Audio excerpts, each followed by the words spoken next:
Berkeley County Sheriff's Office asking you to share any information you might have about an overnight shooting involving a tow truck driver. Live 5's Jenna Horazo joins us from near where that driver was shot last night. Jenna, tell us what we know so far.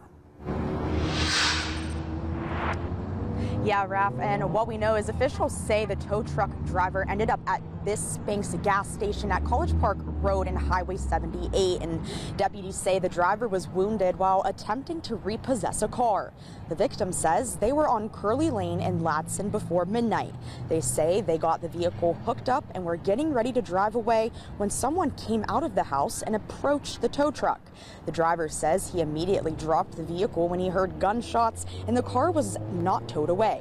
According to a police report, the suspect told the driver he needed to get off the property because it's private. The report then says when the suspect noticed a vehicle was hooked to the tow truck, he walked around the side of the truck and began shooting at it, hitting the driver twice in the arm and leaving behind multiple bullet holes in the truck. Officials say the driver was taken to the hospital with non-life-threatening injuries, and at this point in time, there are no suspects and no arrests have been made. Reporting live in Ladson, Jenna Horazo, Live 5 News.